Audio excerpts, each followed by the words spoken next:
Well, I'm excited about the class tonight. Always excited about the subject. Talking about biblical principles for financial success. We're going to use some of Solomon's secrets, the wealthiest man to ever live, including today. Solomon, incredible wisdom in the area of finances. We're going to talk about some things that he says. And then Dave Ramsey. We all have heard about Dave Ramsey. Maybe you've been to his class. Maybe you haven't. If you haven't, I would encourage you to do so. Actually, Michelle had told me that I could loan this book out to somebody that would like to read this book. So the first person that lifts their hand and wants to read this book, there it is, right back there. Come and get it. This is yours to read. And if you'd bring it back to us, then we could give it to somebody else too. I totally endorse Dave Ramsey and his teaching, and evidently he listened to a lot of my teaching and wrote a book off of my teaching and got rich. No, I'm just kidding, but actually I have been teaching much of what he teaches for many years before I ever heard of Dave Ramsey. It started out with Larry Burkett, and there was another guy before him that I read a lot after, and I don't remember, and then I've actually read the Bible, and it has a lot to say about finances as well. So let's get started tonight. Statistics tell us that 70% of Americans today live paycheck to paycheck. 7 out of every 10 people, their paycheck is already spent before they even get it. They have too much month left over at the end of the money. I don't know about you. If 7 out of 10 people are living paycheck to paycheck, I think we ought to be talking about money. Now, I want to be clear tonight. I don't believe that money can buy happiness.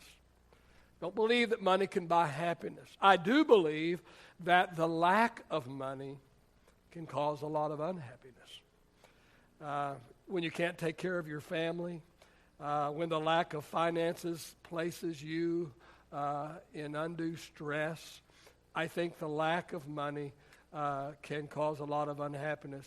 But also, it's not just the amount of money that is the problem. The problem also is with the management or with the mismanagement of money.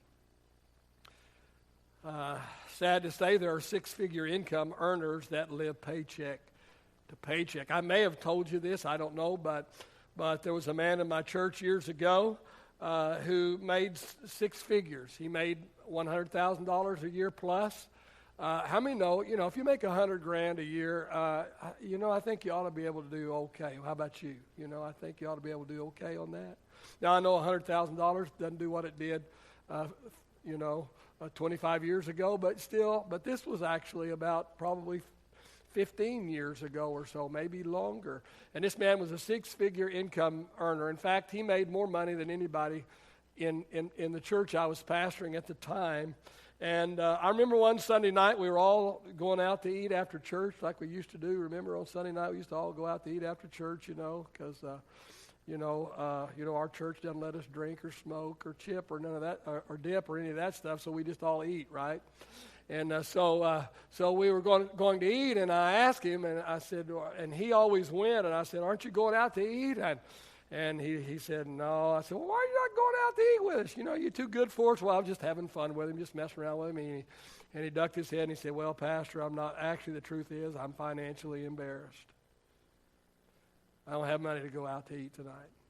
And okay. But I thought, what? You make more money than anybody in the whole church. You don't have money to go out and get a burger after church. See, it's not all about the amount. It's not all about the amount. Often, it's about mismanagement.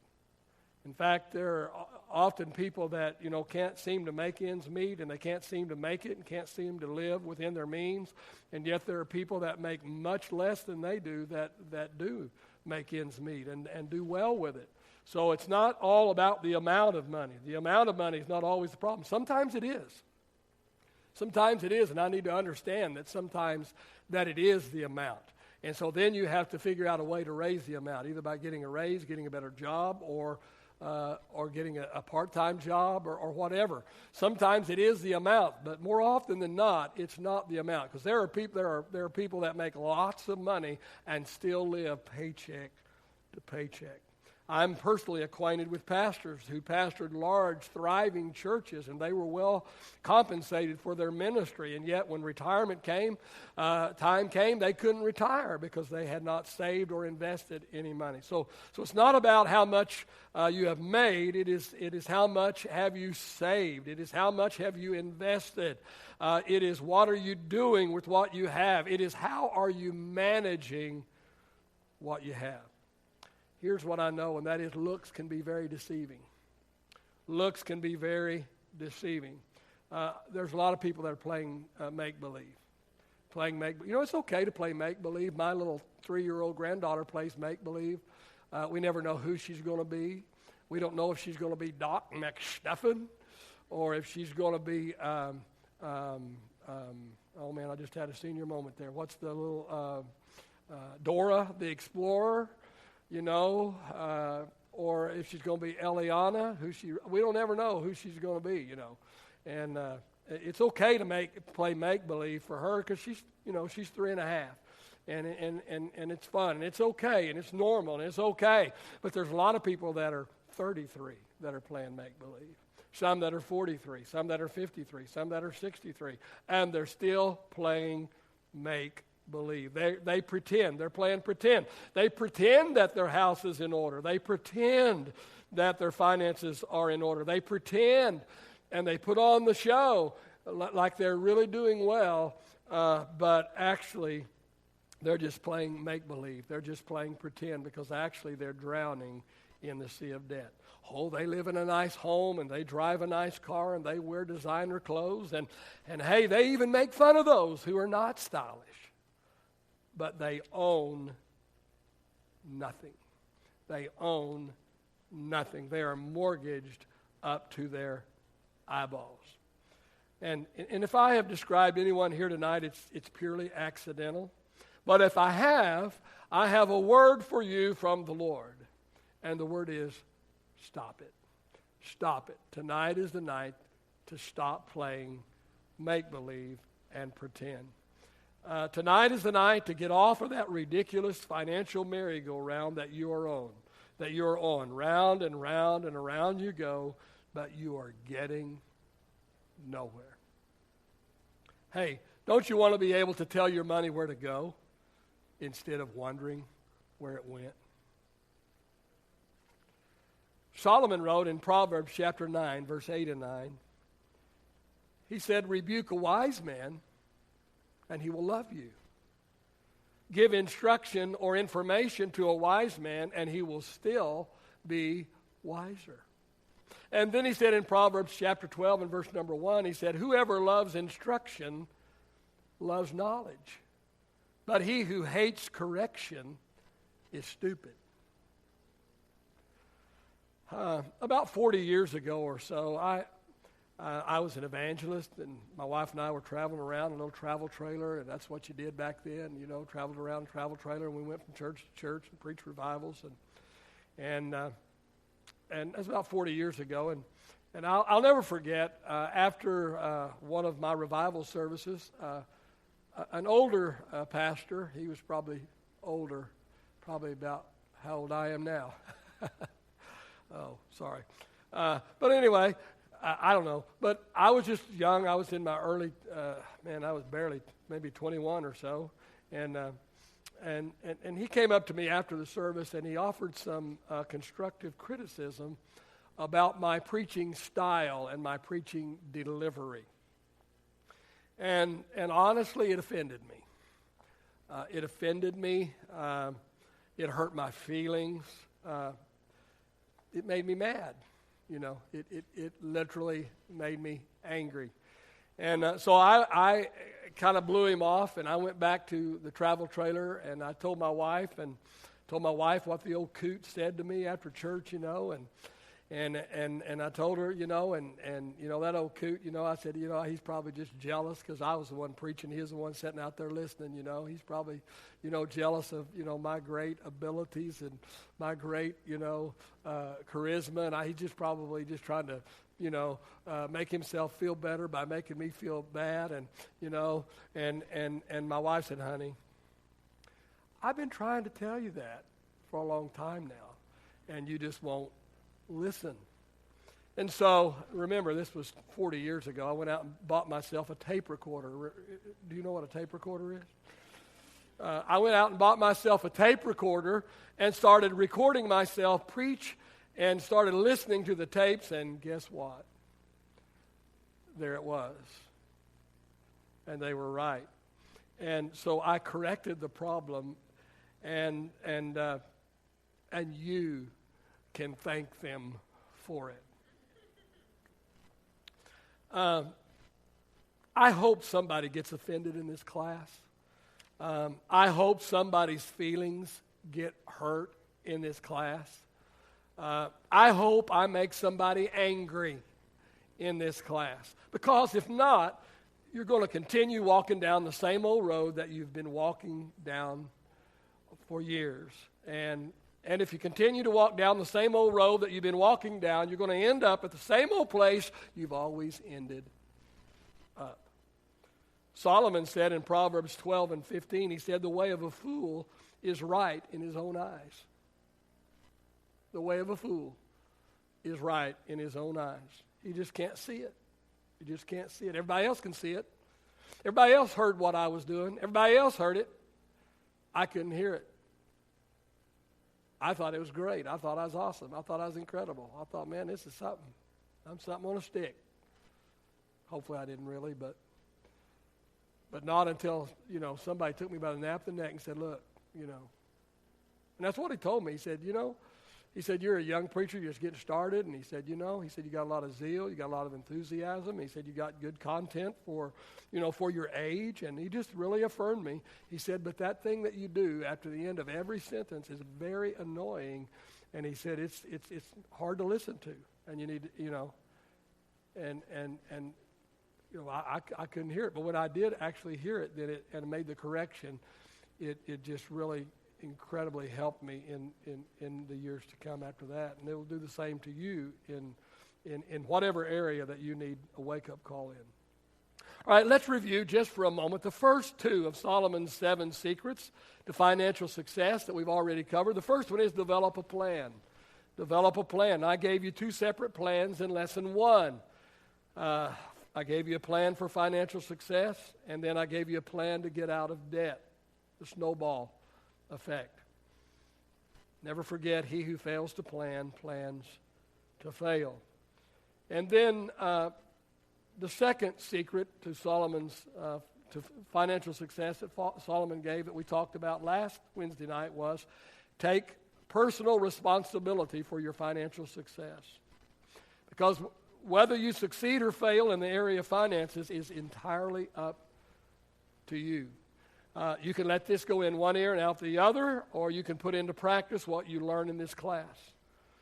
You can let this class get you on the right track, and then from there, maybe you need to take Financial Peace from Dave Ramsey, or at least get the book and read it, or just do what I'm telling you to do. But whatever, it's up to you. We're all big boys and big girls in this class, and our financial future is being decided right here, right now, in this class.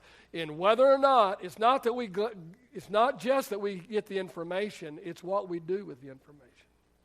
And if you don't do anything with the information, then it's not going to do any good. It's not going to make any change in your life. So it's up to you.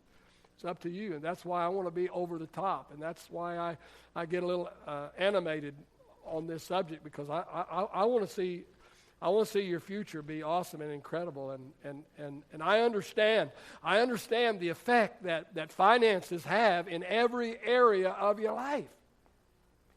Every area of your life. When the number one problem in marriage is finances, I want to help fix your finances. Help fix your finances so you don't have trouble in that area. You have a great desire and a great zeal to do something awesome and incredible for God, but you can't do it because you're upside down financially. You can't tithe, you can't give, you can't go, you can't do. I want you to be released where you can do some incredible things for God, where God can call you to do certain things and use you in certain areas. I want to get you out of bondage. And why did we say that we were going to save and invest? Why did we say we're doing this? What's the motivation? Huh? Financial freedom. Financial freedom. Say those two words. Say it again. Say it with enthusiasm. Say it like you are free. All right. Doesn't it sound good? Does it sound good? See, remember we talked about last week that financial freedom gives us what? What does financial freedom give us? Options, yes. It gives us options. It gives us choices. Choices. I said we can either have obligations or options. Which sounds better?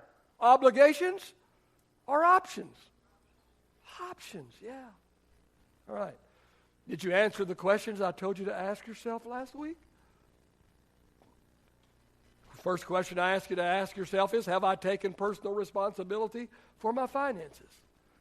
Have I taken personal responsibility for my finances? Or have I played the blame game? Have I blamed it on my parents? Well, my parents didn't have their finances in order, and I just did what they did, and it's all their fault. Wham, wham, wham. Or it's my upbringing, or it's my education, or it's my lack of education, or it's the economy, or it's this or that. No. Have I taken personal responsibility for my finances? Second question, did you answer, what would financial freedom feel like? What would it feel like to be financially free? What would it feel like to be out from under all of those obligations? What would it feel like if I didn't have a car payment to make every single month? What would it feel like if I didn't have to pay the credit card every single month and just paying the minimum because that's all I can afford to pay? What would it feel like if I didn't owe anything on credit cards? What would it feel like if I was financially free? What would it look like? What could I do? What could I do? Where could I go? Wow. How could my life change? How would my life be different if I wasn't under bondage? How would my life be different if I wasn't struggling in the area of finances?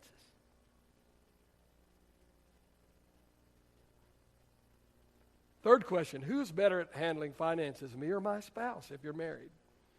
Again, both should be involved, but the one who is best at it should take the lead. Number 4, am I willing to pay the price for financial freedom? I say all day I want to be financially free. I can say all day I want to be debt free. I can say it all day long, but am I willing to pay the price for financial freedom? Because there's a price to pay for financial freedom. Now, the good news is after we pay the price and after we get the financial freedom and we get free financially and we get out from under bondage, man, it's awesome and it's incredible. And then we can do things we could never even think about or dream about before. But getting there is not easy. Am I willing to pay the price for financial freedom? I might have to downsize on my house. Again, if you weren't here last Wednesday night, let me tell you that your rent or your house payment should not exceed 25% of your regular take-home pay, not including bonuses because those bonuses might go away, not including overtime because they may cut out overtime. But your rent or your payment of your house should not exceed 25% of your regular take-home pay. Now, if it's, if it's 27, 28, 20, I mean, I'm not saying to the penny, but that's where it ought to be. Don't sell your house if it's 29%, okay? Figure out a way. But you might have to downsize on your house. You might have to You might have to sell your car and buy an old clunker, an old beater. Temporary. Say temporary. Temporary. Dave Ramsey says live like no one else now so you can live like no one else later. You know. Get gazelle intense, he talks about. You know. I say drastic situations call for drastic measures, okay? Okay, but it's temporary. It's temporary. It's not forever. You're not going to live that way the rest of your life. You're going to live that way until you get right side up. You're going to live that way until you get everything paid for besides your house. And then you can live a little bit, but still work on that. There's no reason why you can't pay off your house. If you took all of the things, all the money you were paying on car payments and J.C. Penney and flittering away at Starbucks and credit card debt and all of these things together, you know, if you put all that money you were spending on all that other stuff and put it now towards your house, you could even get your house paid for. It's amazing, okay? You know, if you're going to do this, you're going to have a plastectomy. Plastectomy. You're going to have to cut up the credit cards. Okay? Going to have to live like no one else now, so later we can live like no one else. All right, let's move on to Solomon's third secret to financial success, and here it is. Don't be naive. Don't be naive. Finish this sentence. If it sounds too good to be true, it probably is. We've all heard that, but evidently we don't all believe that. Because most people today believe in fairy tales. Or at least they live like they believe in fairy tales.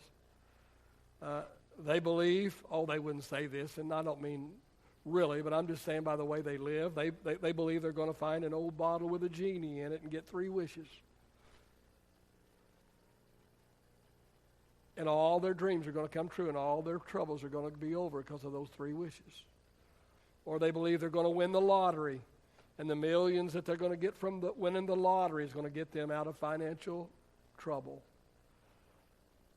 Did you know, it's a documented fact, that most people who win the lottery are in worse shape financially than they were before they won the lottery in 3 to 5 years?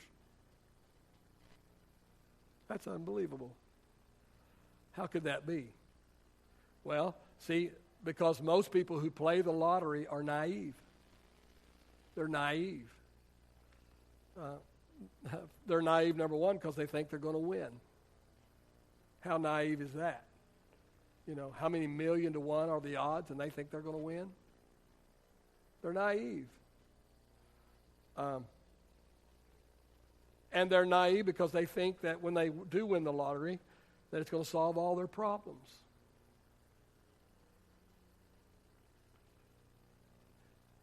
Truth of the matter is they can't afford gas for their car. They can't afford gas or groceries for their family. They don't have enough money to buy milk and diapers for the baby, and yet they're buying beer, cigarettes, and lottery tickets.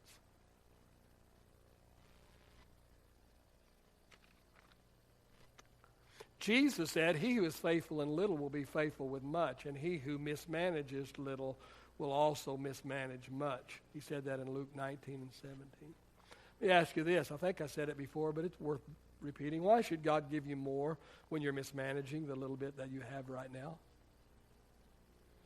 Some people, I know people that are upset with God because God don't give them more, and God says, "Why should I give you more? You're not doing very good with what you got. You're not handling what I gave you. You're mismanaging. You know, you're not honoring me. First of all, you're not honoring me with the little bit you have by tithing. You're not managing well the little bit that you have now, so why in the world should I trust you with more? Why in the world should I give you more to mismanage and to dishonor me with?"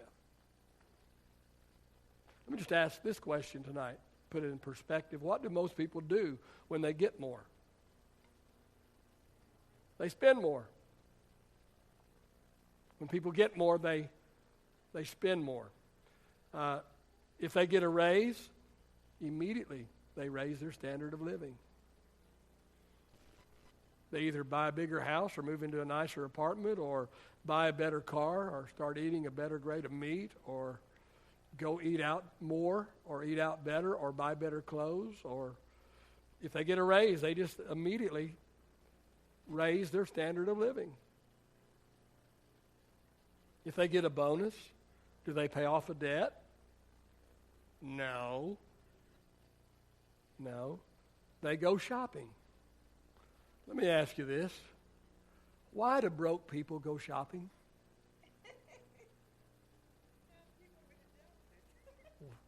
Why do broke people go shopping? And I'm not necessarily talking about go purchasing, because whether you're broke or not broke, you have legitimate needs. But I don't understand shopping anyway. Of course, I'm not a woman, so okay. But I don't understand shopping anyway. I go buying. I don't go shopping.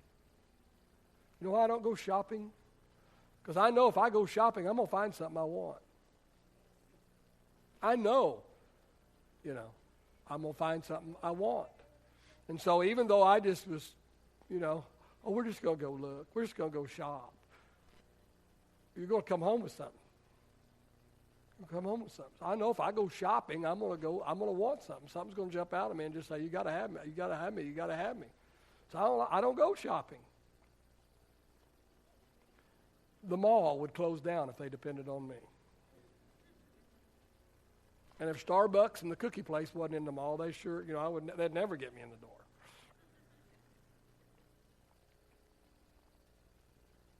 Let me ask you this question: if someone were to give you $1 million, what would you do with it? Let me tell you what you'd do with it. You'd do with it the very same thing that you've been doing with what you have now. If you manage well, you'd manage it well. If you mismanage, you'd mismanage it. Because the greatest indicator of what a person will do is what they have done.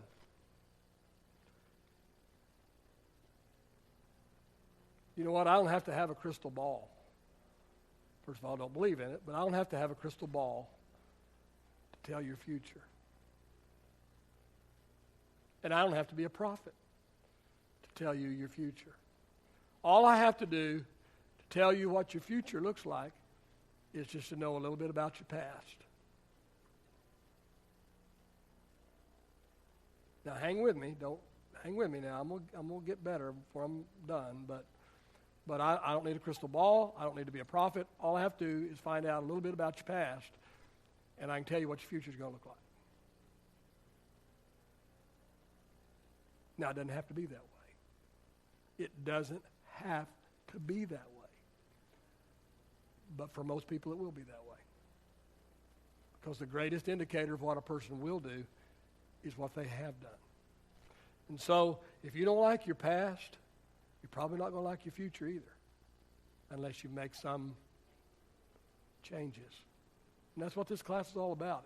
If nothing else, if I can just get you by the nape of the neck, if nothing else, if I can just shake you a little bit and awaken you, slap you around a little bit, make you mad.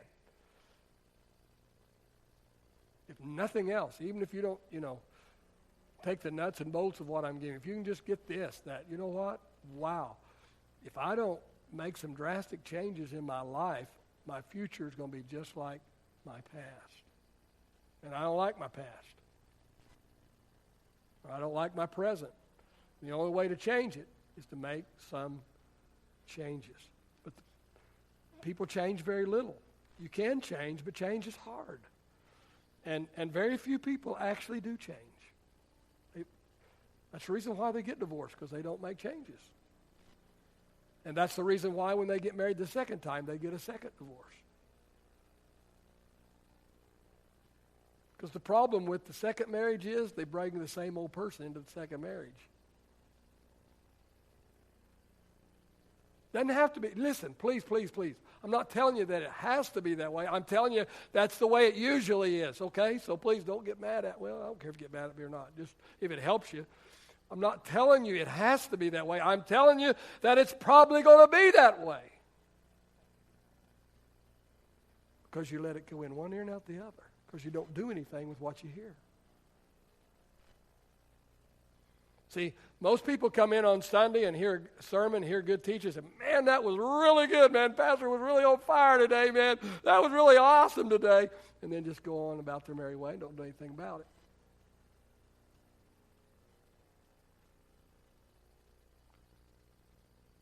A few people take the principles of God's Word and the principles that have been taught and actually apply them and see drastic change in their life. Hey, change is hard, and very few people actually do change. It takes a discipline to change. Hey, it takes discipline to stop going to Starbucks. I'm picking on them right now, okay? It takes discipline to quit going to Starbucks every day on your way to work and picking up a $4 drink and a $2 pastry, and you spent what most people spend on lunch. You already spent it before you even got to work. When you could have brewed the stuff at home and put your ooey gooey junk in there if you have to have it, and made it for 50 cents or 75 cents instead of $4. I love Starbucks coffee, but I can make it better than they do because I make it for my taste, and I know how I like it. So when I go buy it from there, it's not as good as what it is when it comes out of my pot because I know how I like it. So I leave home with a mug of Starbucks coffee every day. But first of all, I got somebody who scouts out deals for me, and I get bags of Starbucks. Instead of $8 for a bag of Starbucks coffee, I get it for sometimes $2.75, $3. I'm not telling you who does that for me because you'll want them to do it for you, and then they won't be able to do it for me, so I'm not telling you. I'm just having a little fun, okay? But seriously,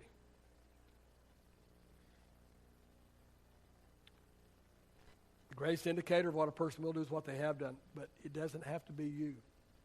You can change. You can change. You can change your future. But it takes discipline to change. It takes discipline to tell your buddies, I'm not going out to lunch because I brought me a sandwich and some chips. And they're spending, you can't even go to fast food anymore for less than $8, can you? And do that every day, that's $40 a week. That's $160 a month. When you could have brought you a sandwich and chips or leftovers from in a Tupperware deal, that would be better than any kind of fast food you can get. I know I'm old. I know this is ridiculous. But I'm telling you, I'm just trying to help. I told you, and I'm sorry I'm repeating some things, but it's okay because you don't hear it all the first time anyway. Okay? You've got money you don't know about. You've got money you don't know about. You got more money than you think you do. You're flittering it here, $4 here, $5 here, $10 here, $12 there, $6 there.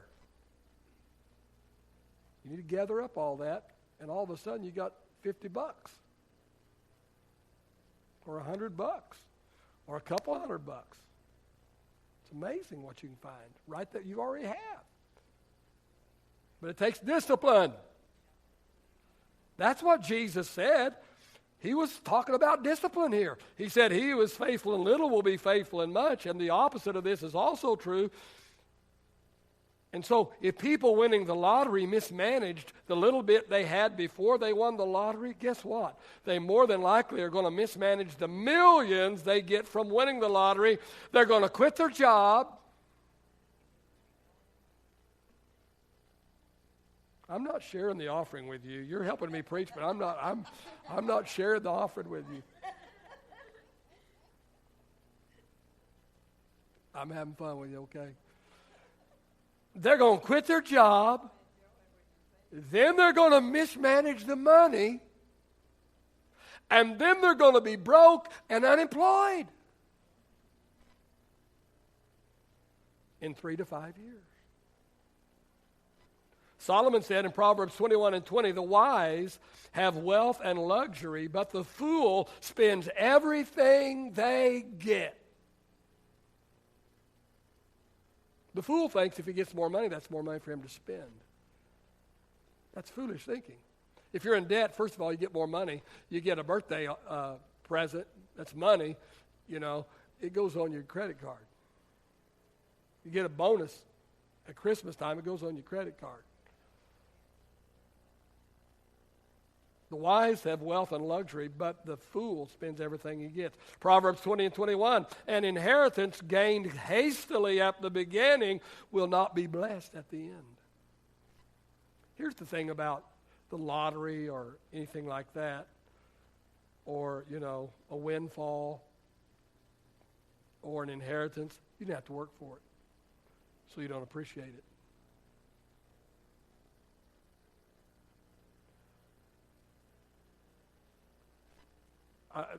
I'm just telling you that I'm not trying to make myself look good. I already told you that I was tightwad, right? Or I already told you that. I already told you I'm tight. I already told you I'm a saver. I see money stacking and not round and rolling. I see it flat and stacking, okay? The only money that I'm aware of, I'm talking about substantial amount of money. In my 43 years of living on my own, that I mismanaged was money that was given to me. It was handed to me. Somebody wrote me a check and handed me a check for several $1,000s and just put it in my hand. I didn't work for it. I didn't deserve it. And I mismanaged that money.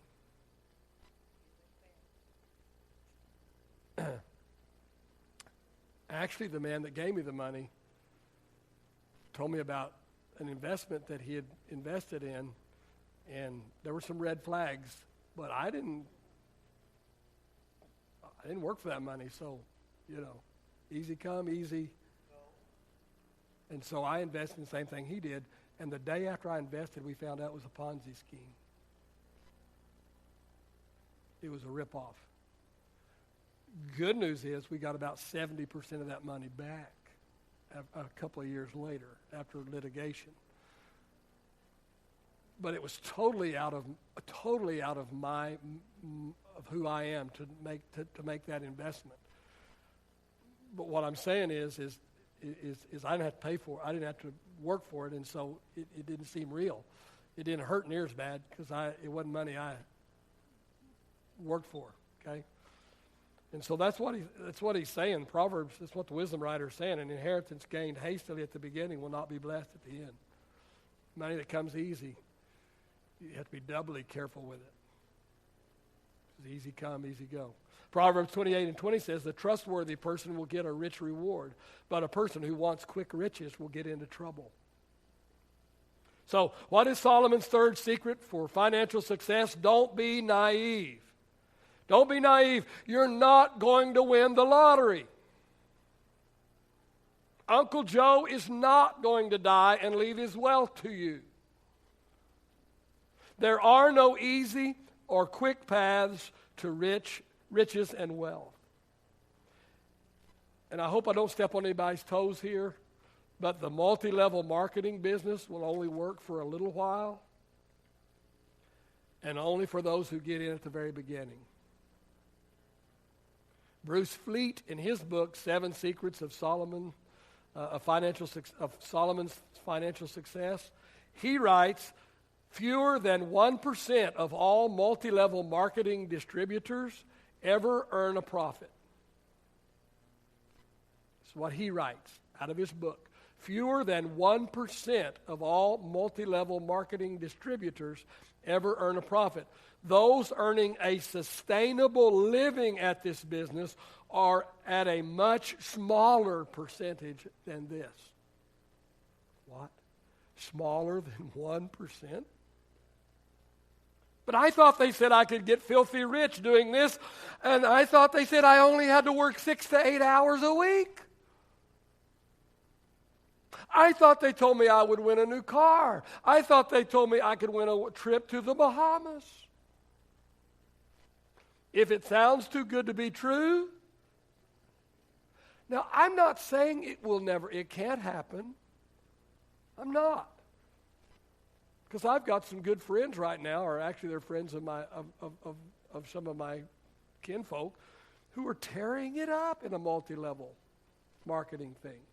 So I'm not saying it can't happen. I'm saying it's probably not going to happen.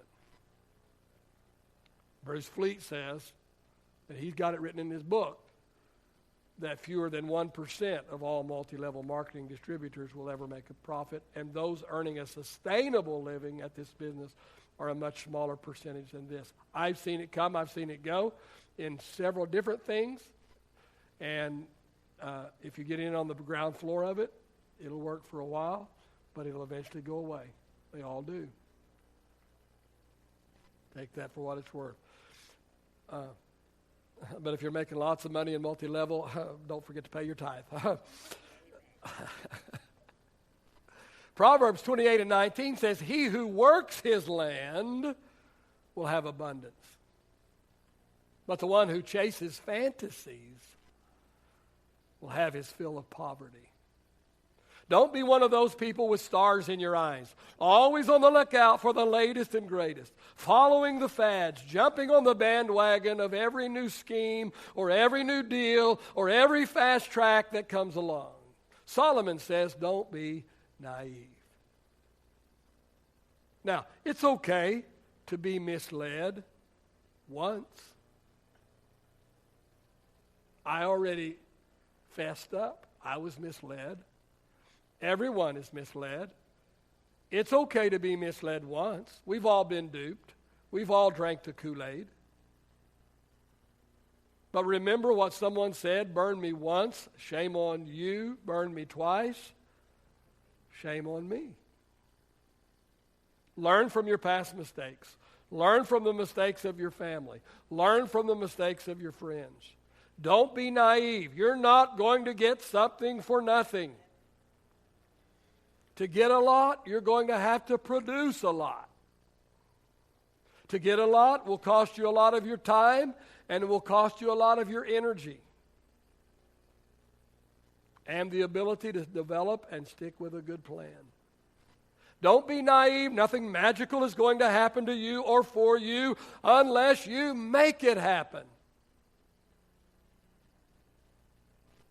And you don't have to be a superstar. You don't have to be a superstar to make good things happen for you. You just need a good plan and the perseverance to stick to that plan. Later on in the lessons, I'm going to tell you about a pastor, and I can't remember, I'm just doing this off the top of my head, but he never made more than $20,000. This was several years ago. He never made more than $20,000 in his entire ministry, and yet he retired a millionaire. It's documented. How did that happen? Well, first of all, he got under God's blessing, got out from under God's curse. He was a tither. Second of all, he made consistent, say consistent. He made consistent contributions to investments for 40 years. But he made one incredibly good investment that just was unbelievable. And it wasn't a lot of amount, but it was way back and over time. And you that are young, that's the reason why I'm so glad you're in here, Megan. And you've heard my teaching before. And I'm glad you're here, and I'm glad you're hearing it again. And others that are young, I'm glad you're hearing this teaching now, because if you never make a lot of money in your life, you can still retire a millionaire because you're young enough. You're young enough. It's not necessarily the amount. It's how early you start and the consistency. A little bit over a lot of time, compounded. A little bit, let me say this, a little bit over a long period of time will do more than a lot over a little amount of time. So it's not, you may, I hope you do. I hope you make six figures in your life sometime, or you marry that guy that does, or whatever. But even if you don't, even if you never make a lot of money, if you start now and you are a tither, bless you. And so God will bless you for that. But if you make some wise investments, you're smart with your money, you make some wise investments, and do it starting now over, the next, how old are you? over the next 40 years, you could have several $1 million. The best thing you have going for you, and Teacher Michelle and others, the best thing you got going for you is your age and time. Time is on your side. Time's not on my side anymore, but it's on your side. It's on your side. Good news is I didn't start last week. Okay? You got to have a good plan. You got to have the persistence and perseverance to stick to that plan. You're going to have to stop whining and start working. You're going to have to stop making excuses and start making appointments. Solomon said in Proverbs 10:4, lazy people are soon poor, hard workers get rich. Well, that's not all that he had to say. That in and of itself is not a true statement, but he had a lot of other things to say. Because there's a lot of there's a lot of hard workers that never get rich. Because you don't have to just work hard, you got to be smart with your money too. Proverbs 13:11, he who gathers by hard work will increase. Proverbs 12:24, work hard and become a leader. Be lazy and become a slave. Verse 27, lazy people don't even cook the game they catch, but the diligent make use of everything they find. What is Solomon's third secret for financial success? Don't be naive. Let me give you 4 characteristics of naive people. 4 characteristics of naive people. We'll try and do it in 10 minutes. Number 1, they're immature. Immature. See, only immature people believe that you can get something for nothing. Only immature people believe in magic and get-rich-quick schemes. Only the immature believe that you can have a major turnaround in your financial situation with only minor changes and effort on your part. That's immaturity. Can't have a major change or a major change in your finances without making major changes. Okay? The second characteristic of someone who's naive is they're impulsive. They're impulsive. Naive people are impulsive. They're the first to jump ship. They're the first to jump on the bandwagon. They're the first to drink the Kool-Aid. Impulsive people go to the car dealership for the free hot dog and Pepsi and drive out owing $30,000 on a new car. Let me give you some good advice. 7-Eleven sells hot dogs for $1. Spend $1 and save 30 grand. Here's my policy for my life. I want you to pay close attention to this because I think this could totally change your future right here. I have lived by this policy now for 30 plus years. And here it is. I never make any major purchase the same day I find it. I never make any major purchase the same day I find it. Never. Not a house, not a car, not furniture, no matter how good the deal is. Better buy today, the salesman says. The car won't be here tomorrow. You got to decide today. Okay. Then I decide no. If I found it today and I got to decide today, then my decision is no. But it's a good deal. It's a great deal. Better buy it today because somebody's coming in tomorrow and they'll buy it, or they'll buy it. The next guy in here is going to buy it.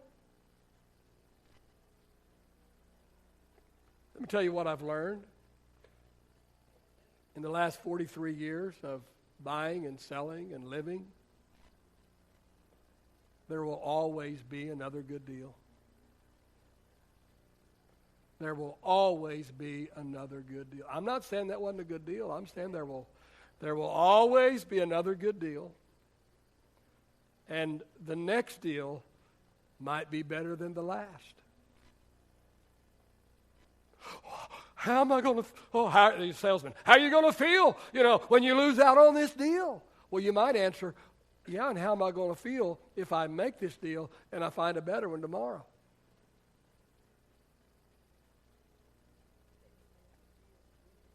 And here's something else I've learned. If I sleep on it tonight,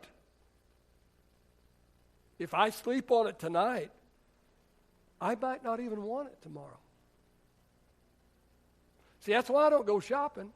It's because though I might want it at the moment, but then tomorrow I might be sorry I bought that. Well, what did I buy that for? I didn't even go there to buy that. I didn't even want that. I didn't even know I wanted that. See, if I don't go shopping, I don't know what I don't want. Does that make sense? That's pretty good, isn't it? I might say that again someday. Write that down and give that to me so I might say that again someday. I don't even know what I said now. And if I wait, I might find something better tomorrow. Don't look at your spouse. You don't get that. If I'd have waited, I might have got somebody better. No, I'm just And here's what I've discovered. If I am supposed to have it, it'll still be there tomorrow. And if it's not, I can live without it.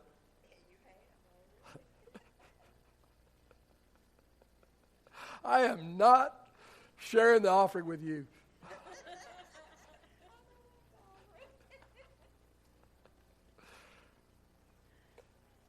And if it's not, I probably wasn't supposed to have it. And let me tell you something else I've learned. I have never gotten into trouble from waiting too long. I have gotten into trouble by being too impulsive. If I hadn't have made that deal, if I hadn't made that investment that I told you about impulsively, if I'd have waited even one day, because it was if I remember correctly, it was the very next day that it was all shut down, and this guy that I invested with, who actually had given me the money, come to see me and said, they've shut everything down. This is a scam. If I'd have waited one day, he'd have lost his money, but I wouldn't have lost mine. I've never gotten into trouble waiting too long. I have gotten into trouble by being too impulsive. Only immature, naive people respond to pressure. I don't respond to pressure. I don't anymore. I've learned not to. In fact, when people try to pressure me, they drive me away. If you want to turn me off, try and put the pressure on. If you want me to run the other way, put the pressure on.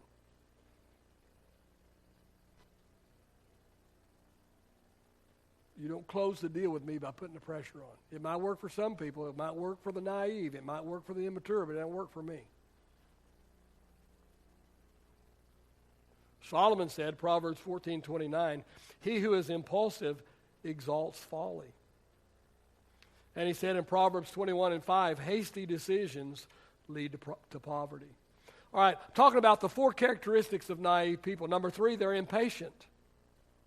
They're impatient. A commercial for MasterCard a few years ago said, I want it all, and I want it now. Grandpa taught us, work now, play later. You can play, he said, only after you get all your work done. Problem is, people today want to play now. They want all of their toys now. See, I'm not against toys. I'm not against big boy toys and big girl toys. I'm not against having things. I am against things having us. I'm not against you driving a nice car. I am against a nice car driving you.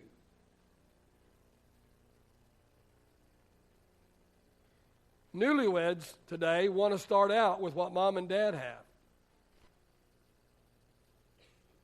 I don't even think they even have this anymore. Do they have early American furniture anymore? Is that even a style anymore? That's 100 years old, right? Okay. But when we were first married, a lot of people had early American furniture. That was the style. No, we didn't have early American furniture. We had early marriage furniture. We bought a whole house full of furniture from my grandparents for like $150.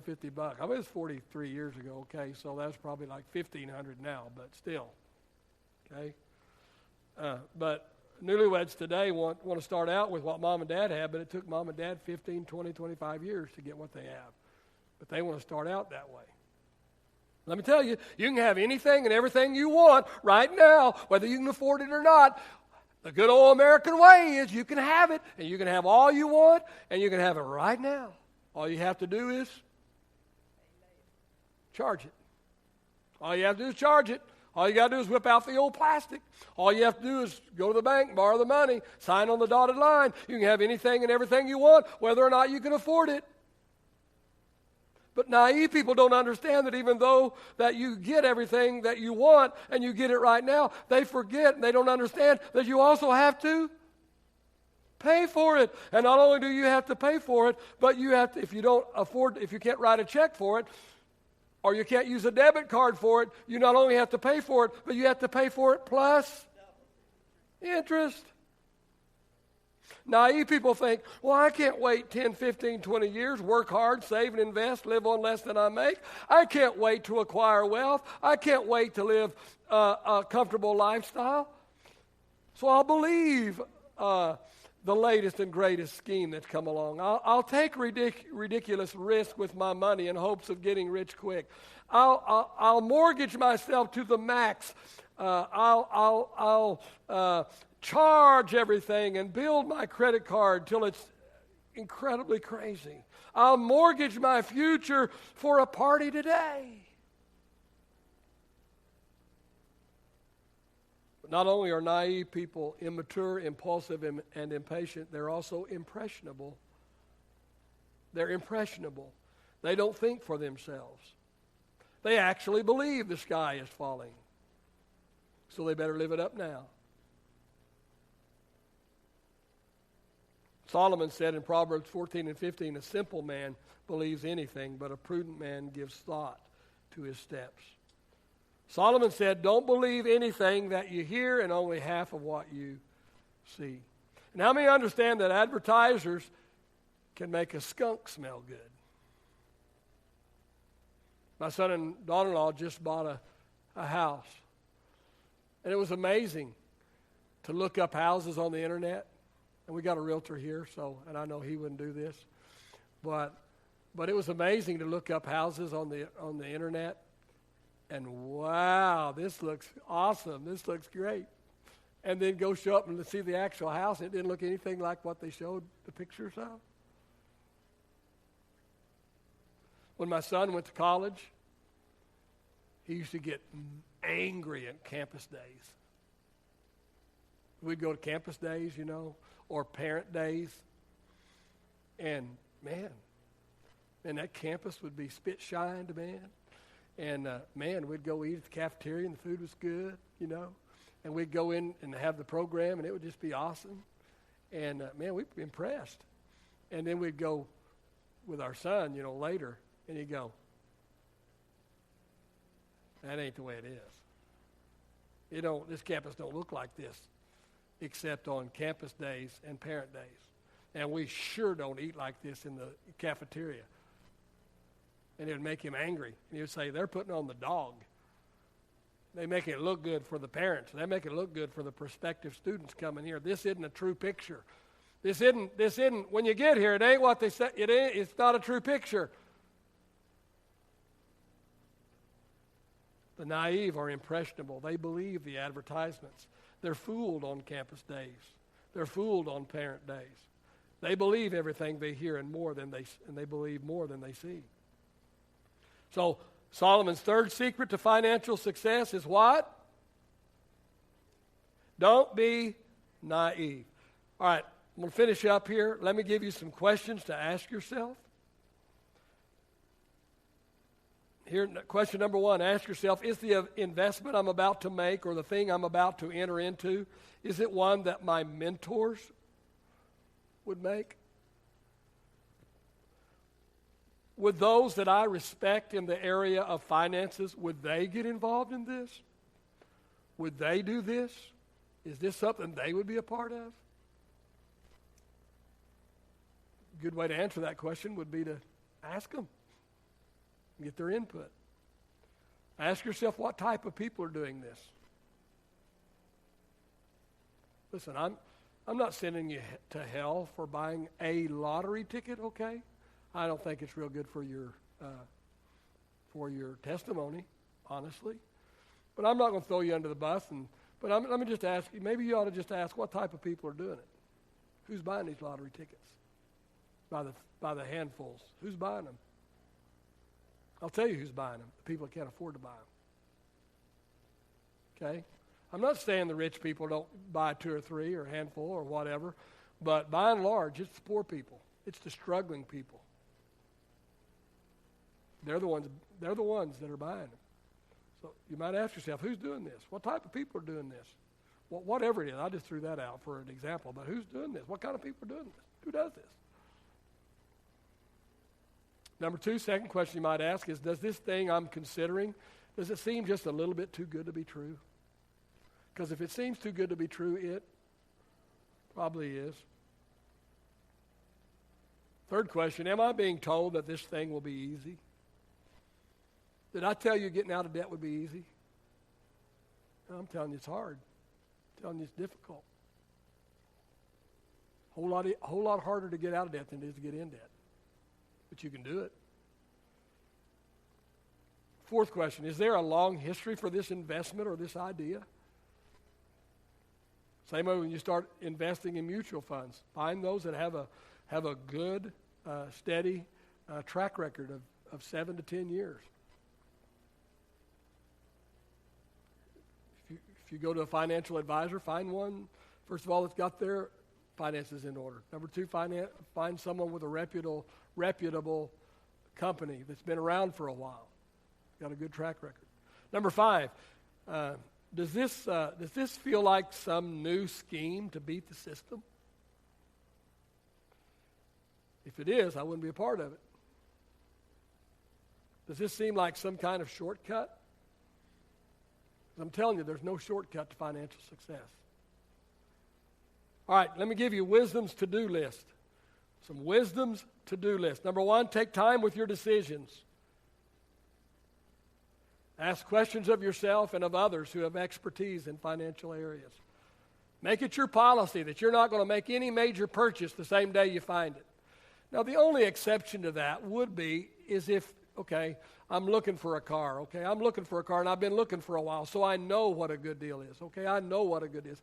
So if I've been doing my homework and I first of all, I need it, not just shopping. I need it. It's a need. And I've done my homework, and I know what a good deal is, and I know. Then that's the exception. Okay, now I've found it, and I would break my rule then and only then. But it's because I've done my due diligence. Number 1, it's a need. It's a need, or it's a want that I can afford. Okay, and I've done my due diligence, and it's not my first day looking. It's not my first day looking, okay? So I've been looking, okay, so now I found it. Okay, yeah, okay. Then yes, then I may I may not. I may still stick to my policy, but I might break my policy because I've done my due diligence and it's what I've been looking for and it's in my price range, all those good things. That would be the only time I'd ever break my rule there. Number 2, don't feel bad about being skeptical. Do your homework. Demand proof before believing or participating in anything. Number 3, the latest and greatest might seem more exciting, but tried and true methods are more secure. So before you invest in or start something that hasn't been proven, ask yourself, can I afford to lose this money? Don't be naive. Don't be naive. Father, I just pray that you will take, Lord, this lesson tonight, take the principles from these lessons, Father. I pray that you'll instill them in the heart of the people. God, I pray that this will not just go in one ear and out the other. I pray, Lord, that those that are here will not just be hearers of the word, but they will become doers of the word. God, I pray, Lord, that if they're not happy with their past, they'll make changes so their future will not reflect their past. Father, I pray, Lord, that you will help us, Father, make the correct changes that we need to make, Father, in Jesus' name. Amen.